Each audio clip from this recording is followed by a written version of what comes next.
Yes.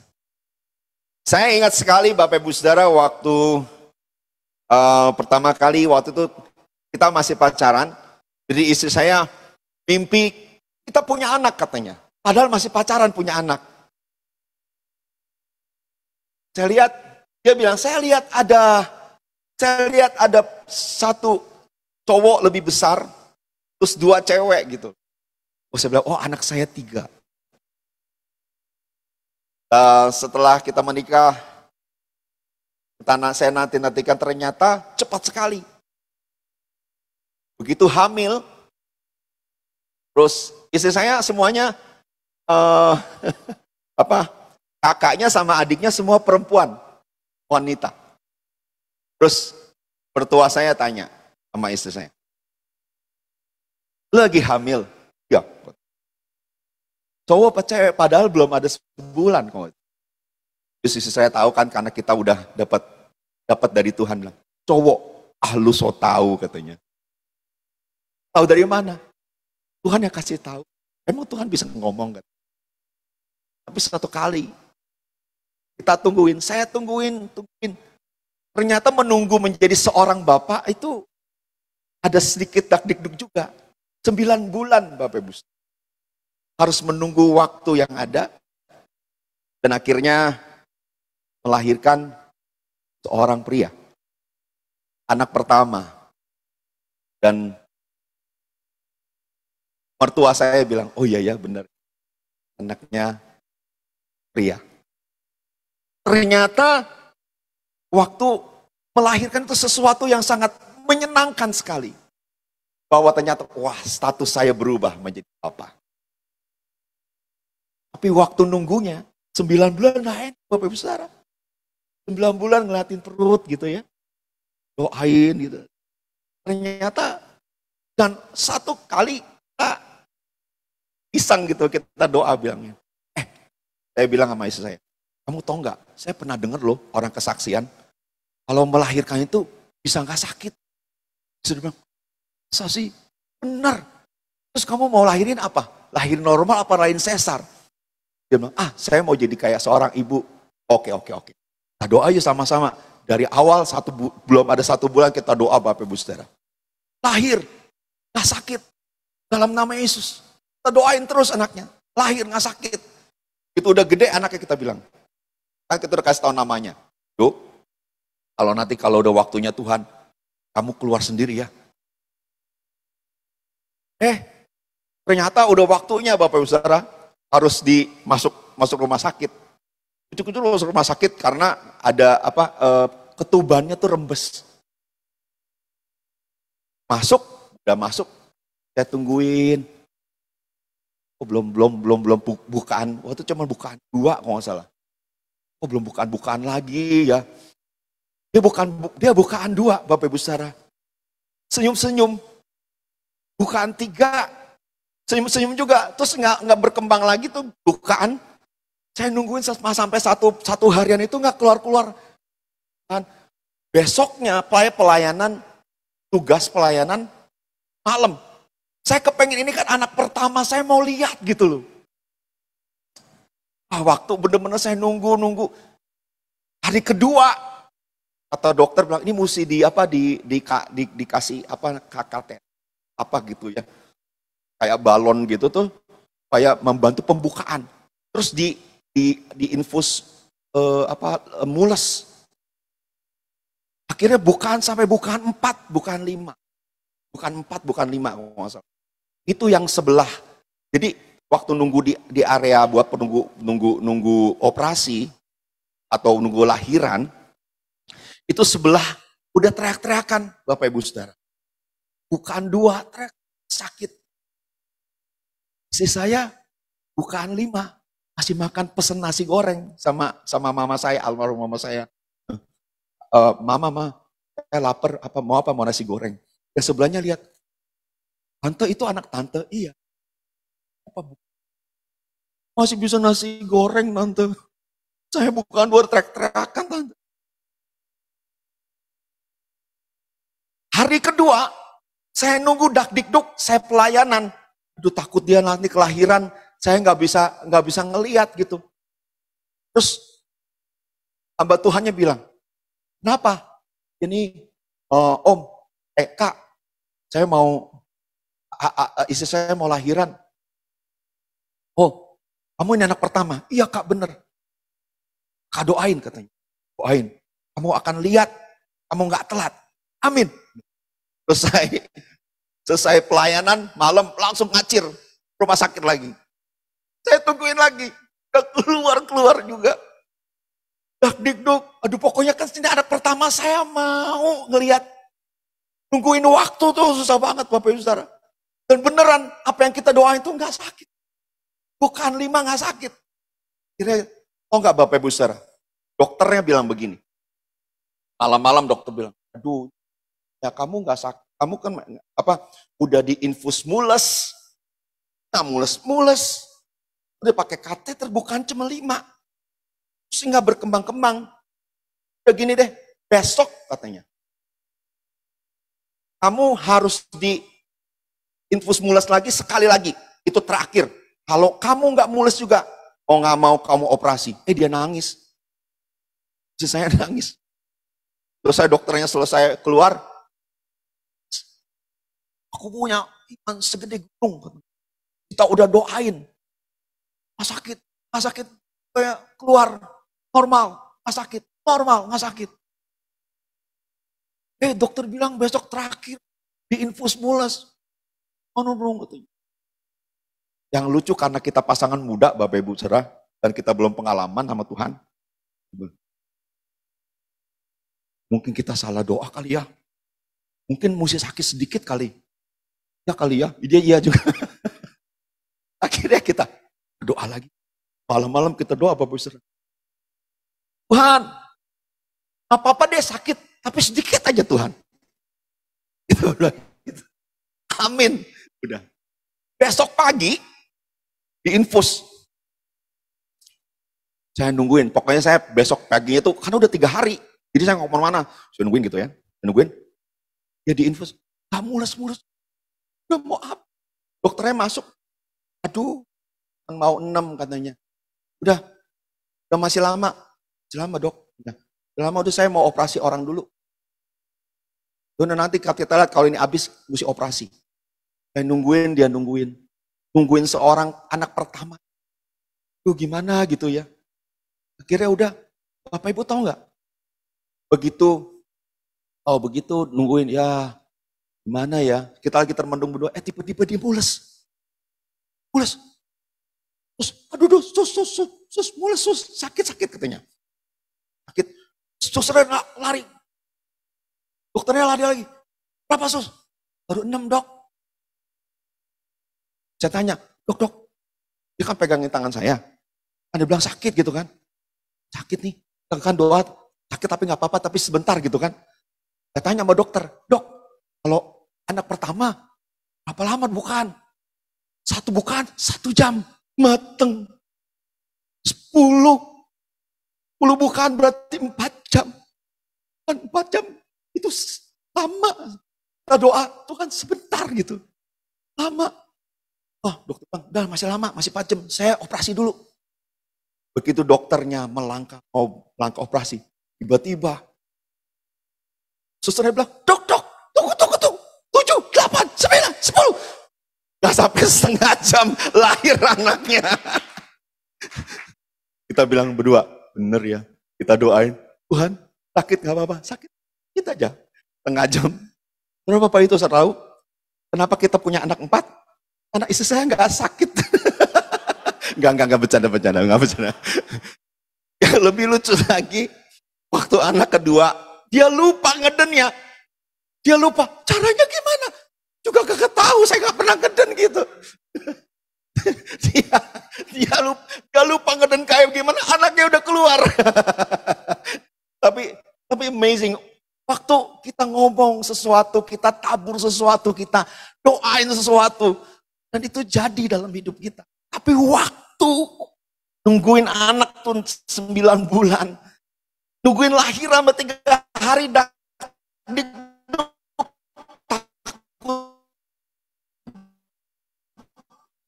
lahir anaknya, saya nggak bisa ngelihat gitu loh. Ini kan experience Terus lihat anaknya. Bapak Ibu, firman Tuhan yang begini soal waktu. Khotbah 3 ayat 1. Khotbah bilang begini, untuk segala sesuatu ada masanya. Bahwa di kolong langit ini ada masanya, Bapak Ibu. Untuk apapun di bawah langit, ada waktunya. Lalu dia bilang lagi, ada waktu untuk lahir, ada waktu untuk meninggal, ada waktu untuk menanam, ada waktu untuk mencabut, ada yang ditanam, ada waktu untuk membunuh, ada waktu untuk menyembuhkan, ada waktu untuk merombak, ada waktu untuk membangun, ada waktu untuk menangis, ada waktu untuk tertawa, ada waktu untuk meratat, dan ada waktu untuk kembali, dan seterusnya. Ternyata dunia ini di bawah kolong langit ini semuanya ditentukan oleh waktu. Boleh lihat kanan kiri Bapak Ibu Saudara. Boleh pandang wajah, katakan ada waktu.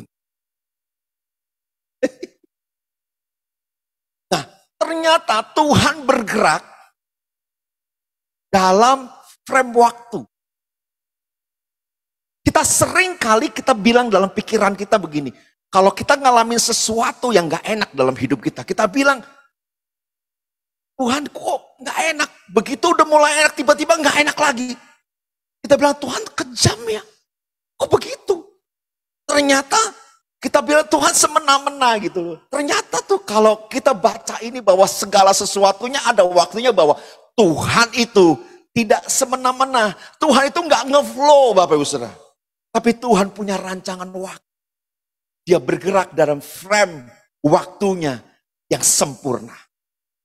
Karena dia dikasih tahu bahwa dia adalah Allah yang merancangkan hidup kita sempurna.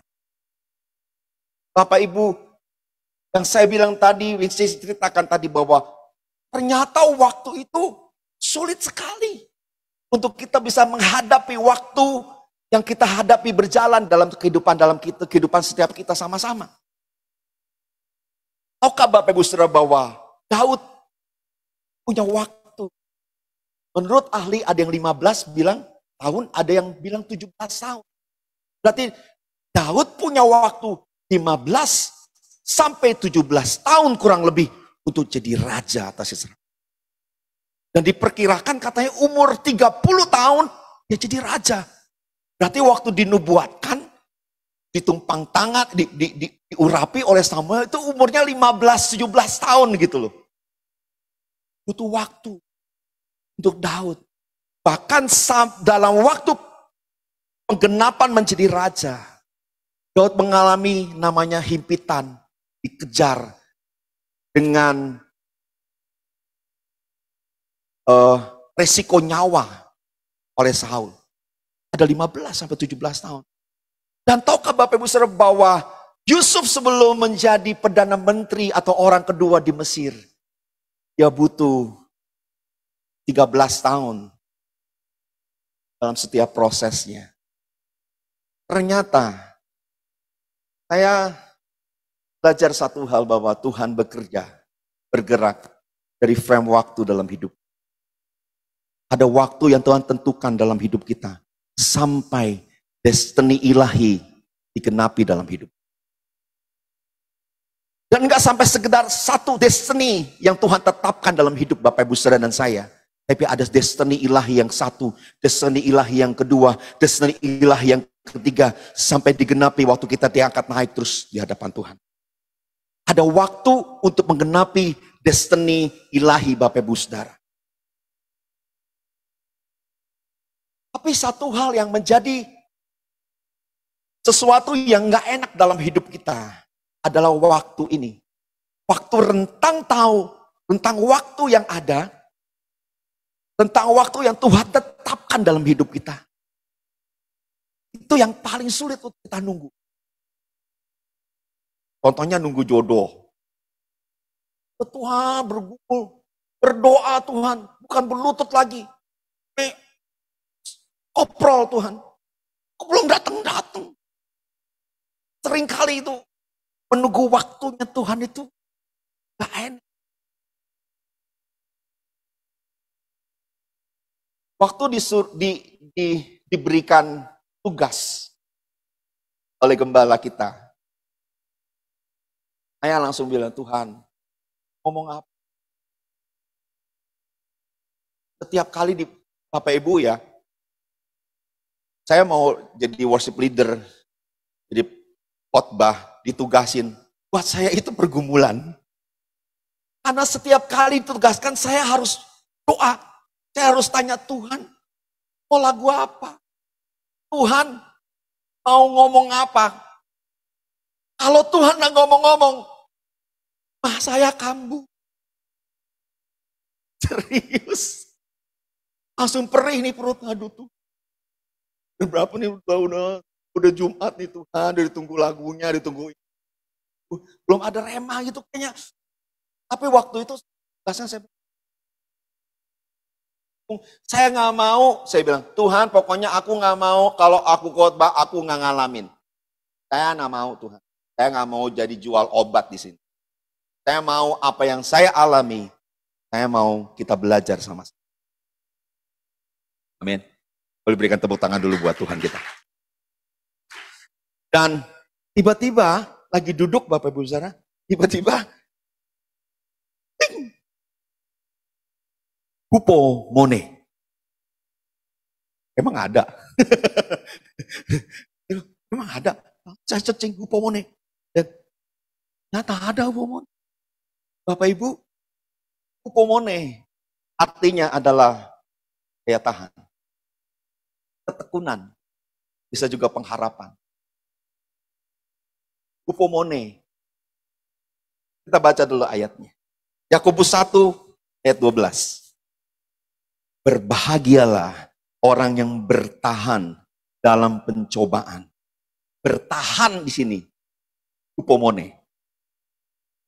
Sebab apabila ia sudah tahan uji, ia akan menerima mahkota kehidupan yang dijanjikan Allah pada barang siapa yang mengasihi dia. Ada waktu rentang 12 tahun, 13 tahun buat Yusuf. Tapi rentang tahun itu apakah Yusuf bisa bertahan? Hupomone Yusuf untuk sampai destiny ilahinya. Seringkali kita bilang, kita lihat Yusuf Bapak Ibu Saudara. Kita lihat Yusuf dari orang yang luar biasa gitu ya, di keluarganya aja. Tiba-tiba dia harus dijual menjadi budak. Dan dia jadi penguasa atas satu rumah. Lalu proses lagi. Dia jadi pengelola satu penjara. Penjara satu negara. Berarti kan kecil Bapak Ibu. Kita pikir dalam hal itu bukan promosi Tuhan. Tapi itu promosi Tuhan. Itu destiny ilahi yang dia lakukan. Satu, ada ujiannya. Ada ujian yang pertama, ada Potifar. Ujian kedua, ada penjara di sana. Bapak setiap kali ada destiny yang Tuhan tetapkan, selalu ada sesuatu yang Tuhan uji dalam hidup. Bapak Ibu, destiny ilahi, destiny ilahi, destiny ilahi. Harus ada ketahanan hupomone dalam hidup. Ada daya tahan yang kita harusnya. Hupomone. Saya lihat diterjemahkan sebagai pada suatu posisi melampaui batasan waktu yang diharapkan. Hupomone bukan berarti bahwa Bapak Ibu Saudara bertahan dan diam. Tapi hupomone berarti Bapak Ibu Saudara bertahan dan aktif. Bertahan tapi aktif maju ke depan. Bertahan tapi aktif untuk lakukan sesuatu yang Tuhan tetapkan, Tuhan suruh dalam kehidupan kita. Hupomone adalah ketahanan kita sampai destiny ilahi satu yang Tuhan berikan buat kita. Sampai hupomone lagi, sampai destiny ilahi yang kedua Tuhan tetapkan dalam hidup kita. Seringkali kalau kita baca Yusuf Bapak Ibu Saudara, kita bilang bahwa, oh Yusuf kesian ya, kadang-kadang gimana. Tapi satu hal waktu saya baca, saya baru ngeh gitu, ngeh ya. Ya enggak. Ngerti gitu loh, ngerti. saya baru ngerti, ternyata Yusuf itu di awal waktu di dalam rumahnya itu cukup gak menyenangkan si orangnya.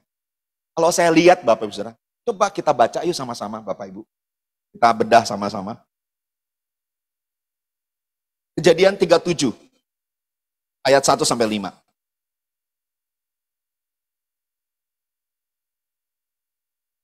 Ya. Kejadian 37.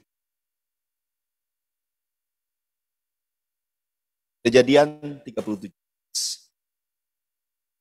Adapun Yakub diam di negeri penumpangan ayahnya, yakni di tanah Kanaan. 2. Inilah riwayat keturunan Yakub. Yusuf tak kalah berumur 17 tahun. Jadi masih muda. Biasa mengembalakan kambing domba bersama-sama dengan saudara-saudaranya. Anak-anak Bilha dan Zilpa. Kedua istri ayahnya. Dan Yusuf menyampaikan kepada ayahnya kabar tentang kejahatan. Jadi Yusuf ini menyampaikan kejahatan kakak-kakaknya. Kalau orang bilang, kompak. Lagi ngapain gitu? Tiba-tiba, apa? Tadi kakak, abang, kokoh, main judi lu. Main judi gimana? Lihat itu, kambing dombanya lahiran cowok apa cewek katanya. Soalnya kan dari kambing domba kan. Jadi nggak nyenengin banget kalau Bapak Ibu Saudara punya temen nih, punya keluarga, suka ini gitu loh, suka bilang, dia tadi tuh masa pipis nggak sirem, dia nyenengin gak sih? Saya pikir nggak nyenengin loh Bapak Ibu Saudara orang kayak gitu. Jadi kayaknya apa-apa ngelapor bapaknya yang nggak enak gitu. Makanya dia disebelin sama kakak-kakaknya tuh kayak gitu.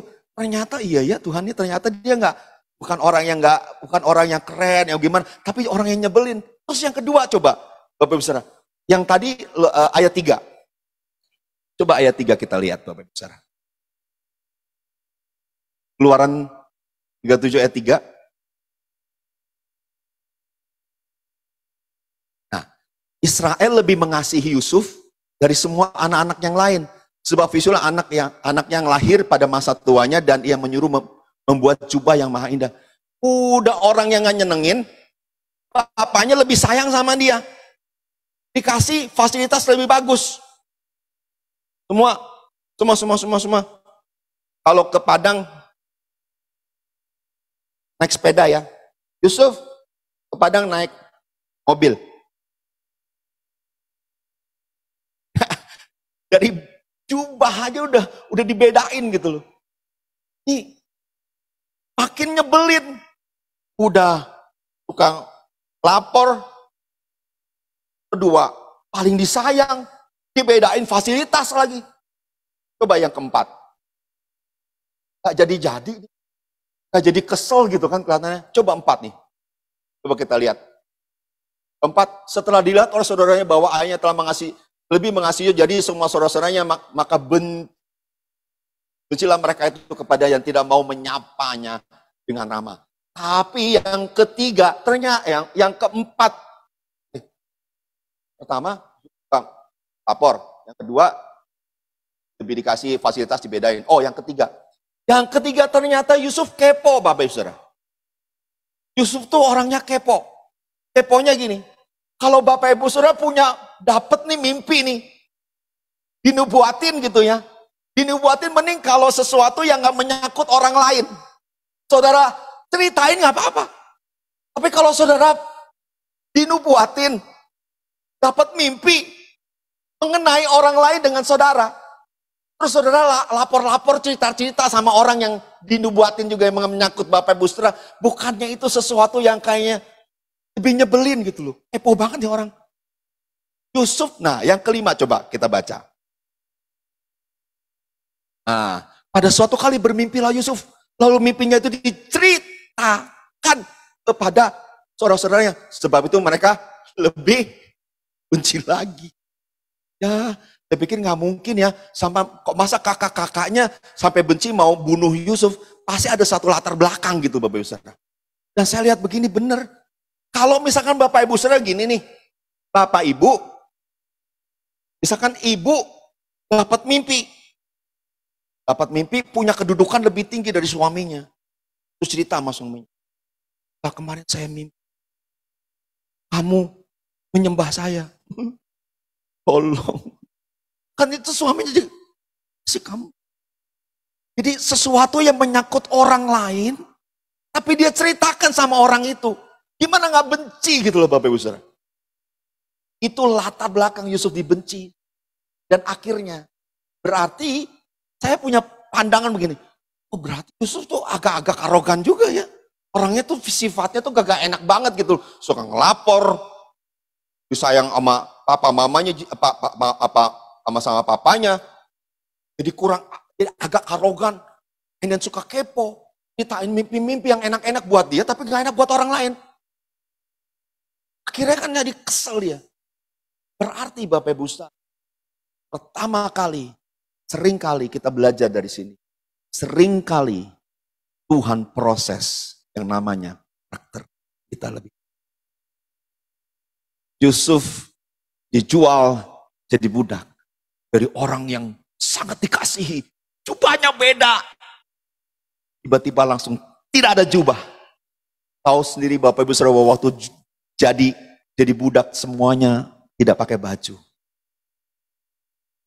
Pertama kali Yusuf diproses mengenai karakternya. Dan sering kali kita juga Bapak Ibu Saudara, pertama kali kita diproses. Sekarang kita nggak tahu. Tetap upomone dengan Tuhan. Tetap berlari. Jangan berhenti Bapak Ibu. Seorang pelari, dia akan berlari terus sampai tujuan. Karena dia tahu waktu dia sampai di sana, dia akan mendapatkan satu hadiah yang ditetapkan, ada reward. Jadi singkat dia terus lari. Capek. Gak enak.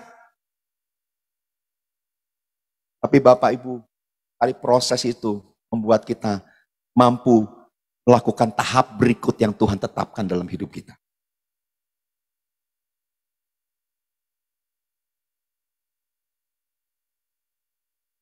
Dan seringkali Bapak Ibu, waktu kita mengalami sesuatu dalam kehidupan kita, seringkali waktu kita dalam satu ujian, satu proses yang ada, hal yang paling menyerang setiap kita adalah situasi, keadaan.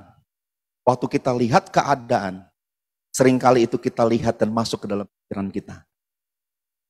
Dan tahukah Bapak Ibu Saudara bahwa peperangan kita lebih banyak di dalam pikiran kita. Saya jadi rema sekali dengan perkataan gembala kita. Waktu itu, lihat, ini keren banget perkataannya, dan itu jadi rema banget gitu loh. Setiap kali saya ada dalam masalah, selalu saya perkatakan itu. Kata-katanya simple, kata-katanya bilang begini, masalah itu selalu ada dan biasa Bapak Ibu. Tapi yang gak biasa kalau masalah itu masuk ke dalam kita. Itu saya bilang itu keren banget sih.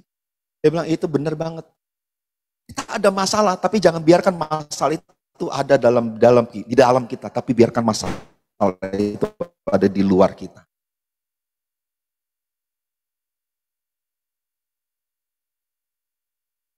Situasi, kondisi, keadaan Bapak Ibu Saudara. Seringkali itu menjadi satu peperangan rohani dalam kehidupan kita. Peperangan di dalam pemikiran kita. Itu yang jadi gak enak banget. Tapi, Bapak Ibu Saudara pasti seringkali mengalami ini. Dan saya pun mengalami. Waktu kita melihat satu keadaan yang gak enak di depan kita. Satu kenyataan dalam hidup. Tapi kenyataan ini, waktu dia masuk dalam pikiran kita, dan kita membiarkan permasalahan ini terus berkutat di dalam pikiran, dia akan mempengaruhi hati kita. Waktu hati ini gak enak, Dia mempengaruhi apa? Lidah kita. Perkataan kita. Kita lihat ada masalah. Masalah ini masuk dalam pikiran kita. Kita membiarkan masalah itu masuk dalam hati kita. Hidup kita. Kita nggak enak. Begitu keluar, menyangkut pada apa yang kita perkatakan dalam kehidupan kita. Seringkali Bapak Ibu Saudara juga sering dengar perkataan kita bahwa kita dah hidup dari keadaan, tapi kita hidup dari kebenaran. Yang pertama Bapak Ibu Saudara, waktu kita mengalami hal itu, waktu kita hupomone dengan Tuhan. Hupomone bukan berarti pasif, sekali lagi hupomone aktif. Tapi masalah juga aktif menyerang kita. Waktu masalah aktif menyerang kita, jangan sampai masalah ini masuk dalam hidup kita. Tapi kita harus, waktu kita katakan bahwa kita hidup dari kebenaran bukan keadaan. Yang keluar harus firman Tuhan. Yang pertama, perkatakan firman Bapak Ibu. Perkatakan janji itu. Perkatakan aja. Waktu saudara lagi dalam kepepet apapun juga, perkatakan firman Tuhan. Oleh karena itu Bapak Ibu harus kita selalu baca firman Tuhan supaya ada rema yang terus keluar gitu loh. Waktu kita mengalami keadaan ini, waktu kita ngomong Tuhan, aku percaya bahwa Tuhan turut bekerja dalam segala sesuatu hal untuk mendatangkan kebaikan bagi orang yang mengasihi Dia. Tuhan, aku percaya Engkau tidak akan pernah membiarkan orang benar itu goyah untuk selama-lamanya. Tuhan, aku percaya bahwa Engkau Allah yang menyediakan bagiku Tuhan, hidangan bagiku di depan musuh-musuhku. Aku percaya waktu masalah itu ada, kita perkatakan itu. Perkatakan janjinya, perkatakan firmannya. Jadi jangan sampai dia bertengger dalam pikiran kita dan masuk dalam hati kita. Bapak Ibu yang dikasihi Tuhan, situasi memang gak bisa kita atur, tapi kita bisa atur yang ada yang namanya keadaan dalam kita. Situasi yang di luar kita gak bisa atur itu. Tapi yang kita bisa atur adalah apa yang ada di dalam kita. Sekali lagi, situasi kita gak bisa atur. Kalau ada masalah gak bisa kita atur. Tapi yang kita bisa atur adalah hidup kita, pikiran kita. Bapak Ibu tahu gak? Raja Wali, waktu ada badai, dia ikuti badai. Dia gak ngelawan tuh. Sampai di titik di atas badai. Dia tinggal melayang aja. Saya boleh tanya Bapak Ibu saya yang pernah naik pesawat terbang? Seringkali waktu kita naik pesawat terbang, di bawah itu, hujan, mendung ya Bapak Ibu saudara. Tapi waktu kita naik, lewatin mendung, di atas ternyata cerah loh. Benar ya Bapak Ibu ya? Saya pikir, ya, waktu ada badai, Raja Wali ikuti badai terus sampai dia didorong naik tinggi. Waktu dia naik ke tinggi lewati badai, dia bisa tenang dan santai. Badai, keadaan, situasi, permasalahan, kondisi, tekanan, apapun. Tuhan izinkan dalam hidup kita. Bukan untuk membawa kita turun ke bawah. Tapi membawa kita terus naik ke atas. Supaya kita kenal Tuhan. Penyediaannya yang luar biasa. Supaya kita tahu Tuhan. Kalau Tuhan tolong tuh caranya kayak apa. Bapak Ibu yang dikasihi Tuhan.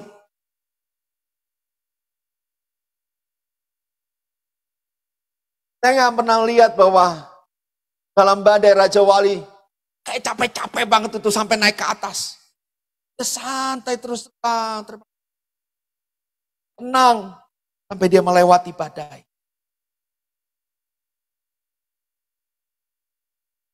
Yang kedua adalah tenang. Don't say anything. Tetap tenang. Stay in the presence of the Lord. Tetap tenang dalam hadirat Tuhan. Itu membuat kita tetap memperkatakan yang baik. Saya akan tutup dalam satu kesaksian Bapak Ibu. Saya diberkati sekali kesaksian ini yang Ini kesaksian yang luar biasa. Ada seorang ibu.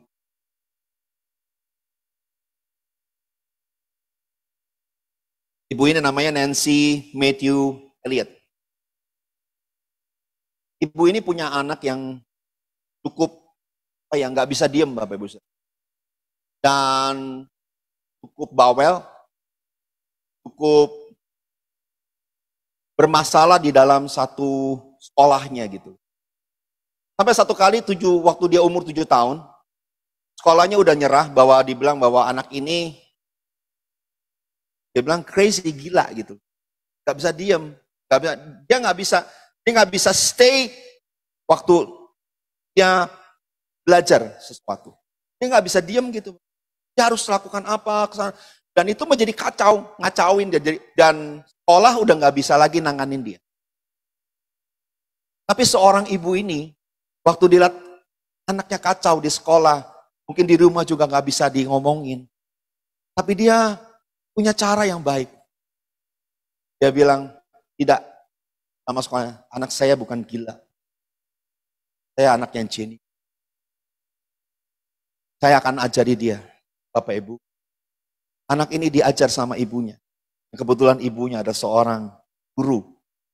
Anak ini diajar dengan kesabaran, perkataan yang baik. Diajar terus. Diajar terus. Bapak Ibu Saudara, bahwa ternyata apa yang dilakukan Bu Nancy, jadi satu buah yang luar biasa. Bu Nancy ini melahirkan seorang penemu yang namanya Thomas Alva Edison.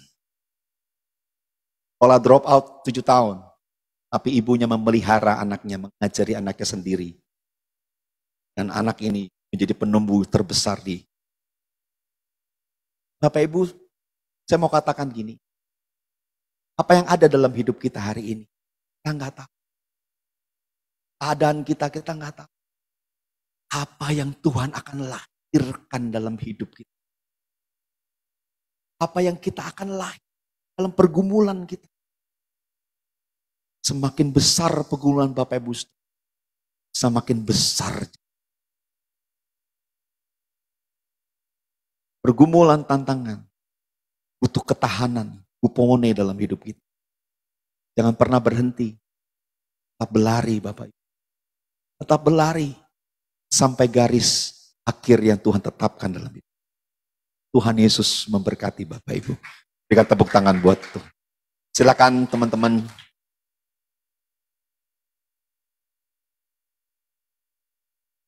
Boleh lihat kanan kiri Bapak Ibu Saudara. Boleh katakan hupomone. Keren ya. Saya juga baru tahu kok. Hupomone.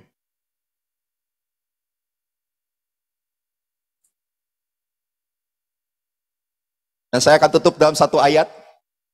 Pengkhotbah 3 ayat 11. Pengkhotbah 3 ayat 1 mengatakan bahwa semuanya ada waktunya. Tapi di Pengkhotbah 3 ayat 11 ternyata ada sesuatu yang indah. Tuhan bilang begini dalam firman-Nya. Dia membuat segala sesuatu indah pada waktunya. Bahkan Ia memberikan kekekalan dalam hati mereka. Tetapi manusia tidak dapat menyelami kerjaan yang dilakukan Allah. Dari awal sampai dengan akhir. Bisa tahu, saudara, rahasia ilahi yang Tuhan tetapkan dalam hidup. Kita nggak tahu, banyak pertanyaan. Bukan Bapak Ibu, saya juga kok. Saya banyak pertanyaan tuh. Kalau waktu ada masalah di depan, Tuhan aku udah melayani loh Tuhan. Tuhan aku udah ini, udah begini. Aku tuh nggak jahatin orang loh Tuhan. Kenapa ini bisa kena ke saya? Banyak sekali pertanyaan. Ayat ini bilang, kita nggak bisa menyelami rahasia rencana Allah. Dari awal sampai dengan akhir. Tapi satu hal yang kita pegang, Tuhan akan jadikan indah Ada waktunya. Kalau percaya dia, Tuhan lakukan indah pada waktunya. Dia Tuhan yang sama Bapak Ibu Saudara. Tuhan yang sama melakukan segala perkara hebat dalam hidup orang-orang yang hebat di Alkitab. Dia juga Tuhan yang sama melakukan perkara-perkara hebat dalam hidup Bapak Ibu Saudara. Boleh kita pakai itu diri sama-sama. Kita nyembah Tuhan yang hebat sama-sama Bapak Ibu. Mari angkat tangan sembah dia sama-sama. Oh Lord, Sinalaba Shandalabai, segala rancanganmu indah, tak dapat diselami. Kau berencana ulung.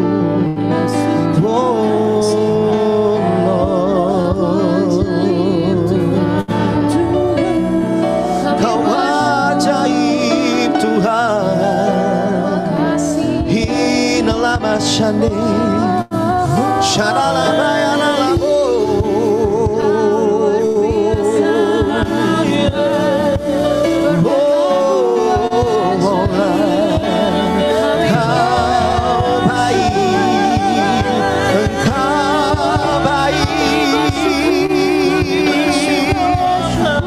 tak berselami pikiranmu Tuhan. Oh Lord, aku percaya. Shalalabaya rabaya rabaraba, rencanamu ajaib Tuhan. Shalalabaya rabo rebekele aralabaya shadaralaba. Haleluya.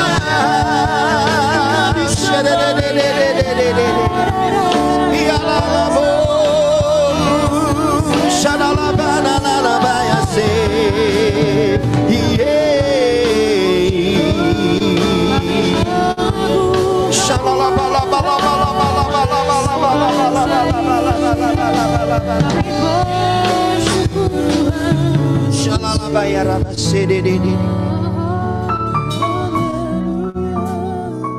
Waktu duduk saya bilang, Tuhan saya mau buka dengan apa Tuhan? Waktu saya duduk saya bilang, Tuhan saya harus buka dengan perkataan apa? Apa yang seharus saya ngomong Tuhan di awal? Tiba-tiba Tuhan bicara soal ini, ingatkan ini. Saya bicara sama Bapak Ibu Saudara mengenai kelahiran anak saya. Bapak Ibu menunggu waktunya Tuhan. Bukankah bahwa 9 bulan 10 hari pasti anak itu lahir? Bapak Ibu, ada waktu yang Tuhan tetapkan dalam hidup kita. Pasti apa yang Tuhan janjikan pasti digenapi. Tapi ada waktu Tuhan tetapkan dalam hidup kita. Tapi satu hal, pegang satu hal, pasti janji itu akan lahir dalam hidup kita. Pasti Bapak. Hupomone, tetap bertahan. Terus berlari, jangan berhenti. Berlari terus di hadapan Tuhan. Sampai Tuhan tetapkan garis akhir dalam hidup kita. Terus satu, garis akhir kedua, destiny ketiga. Sampai kemuliaannya nyata dalam hidup kita, Bapak Ibu Saudara. Kita nggak ngerti rencana rancangan Tuhan. Tapi bagian kita hanya percaya saja. Bapak Ibu percaya bahwa Tuhan pasti genapi dalam hidup kita. Amin. Boleh angkat tangan sama-sama. Tuhan, Engkau yang tahu seluruh apa yang kami alami dalam hidup kami. Bagian kami hanya percaya. Bagian kami hanya memperkatakan yang baik dalam hidup kami. Bagian kami Tuhan tetap bertahan. Sebab kami percaya kekuatan Tuhan sediakan bagi kami. Anugerahnya melimpah bagi kami. Sampai setiap kami akan melihat anugerah Tuhan, kemuliaan Tuhan dalam hidup kami. Kemuliaan-Mu, janji-Mu ya dan amin. Seperti emas perak yang dimurnikan, dan pasti itu Tuhan. Haleluya. Shanalaba karalabo rebece sedekalalabaralaba. Shanalabalalaba. Kami percaya ada waktunya masih murnikan sampai murni Tuhan. Kami percaya terus dibakar, tapi ada waktu emas itu murni di hadapan-Mu. Dan kami percaya Tuhan, yang kekal adalah kasih setiamu. Tapi kami tahu pergumulan kami hanya sementara waktu. Ada deadline yang Tuhan tetapkan dalam hidup kami. Kami percaya ya Abah, bahwa kami tetap bertahan, hupamone, berlari di hadapan Tuhan terus, sampai kami mempermuliakan nama-Mu. Dan dari mulut kami ceritakan, Tuhan kami hebat.